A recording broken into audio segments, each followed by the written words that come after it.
র্যাবকে একটি পেশাদার প্রযুক্তি নির্ভর এবং মানবিক বাহিনী হিসেবে গড়ে তোলার অঙ্গীকার করেছেন নতুন মহাপরিচালক মোহাম্মদ আহসান হাবিব পলাশ। বাহিনীটির 12তম মহাপরিচালক হিসেবে দায়িত্ব গ্রহণের পর আজ প্রথম সংবাদ সম্মেলনে তিনি জানান, অতীতের কলঙ্ক মোচনে বাহিনীর যে কোনো সদস্যের বিরুদ্ধে বিচার প্রক্রিয়ায় পূর্ণ সহযোগিতা করা হবে। মাহতাব মিনহাজের রিপোর্ট। আমি প্রথম আপনাদের সামনে উপস্থিত হয়েছি। র্যাপিড অ্যাকশন ব্যাটালিয়ন র্যাবের 12তম মহাপরিচালক হিসেবে গত 28 মার্চ দায়িত্ব পান অতিরিক্ত আইজিপি মোহাম্মদ আহসান হাবিব পলাশ।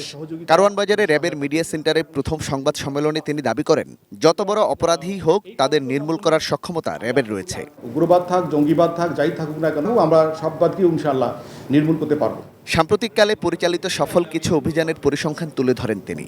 পল্লবী থানার যুবদল নেতা গোলাম কিবরিয়া হত্যার কিলিং মিশনে অংশগ্রহণকারী শুটার রোকন ওরফে মোহাম্মদ রাশেদকে একটি বিদেশি রিভলভার সহ গ্রেপ্তার করেছে র্যাব। গত 9 মার্চ 2026 তারিখে জঙ্গল সলিমপুর এলাকায় যৌথ অভিযান পরিচালনা করে পুলিশ এবং র্যাব যৌথভাবে সর্বমোট 20 জনকে গ্রেফতার করে। হত্যা মামলায় গত 90 দিনে 484 জনকে গ্রেফতার করেছে। পাশাপাশি গত 90 দিনে 61 জন ছিনতাইকারী, 106 জন ডাকাত, 26 জন মানব পাচারী সহ 3473 জন অভিযুক্তকে গ্রেফতার করেছে। মহাপরিচালক বলেন, বাহিনীর কলঙ্ক মোচনে যে কোনো সদস্যের বিরুদ্ধে বিচার প্রক্রিয়ায় সহযোগিতা করা হবে। বিচার প্রক্রিয়ার সাথে সম্পর্কিত যে কোনো বিষয়ে আমাদের কাছে সহায়তা চাওয়া হলে আমরা সর্বোচ্চ সহায়তা প্রদান করব।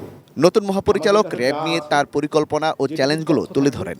র্যাবকে একটি পেশাদার, প্রযুক্তি নির্ভর এবং মানবিক বাহিনী হিসেবে গড়ে তোলার অঙ্গীকার করেছেন তিনি। র্যাবকে যদি সঠিকভাবে পরিচালনা করা যায় তাহলে র্যাব সঠিকভাবে পরিচালিত হতে পারে। আমি অত্যন্ত পেশাদারী, প্রযুক্তি নির্ভর, জনবান্ধব, মানবিকভাবে যেন আমরা কাজ করতে পারি সেরকম একটা অবস্থান আমি দেখতে চাই এবং আমরা মনে হয় সেই জায়গায় আমরা যেতে পারবো ইনশাআল্লাহ। Mahtab Minhaj, ATN news, Dhaka.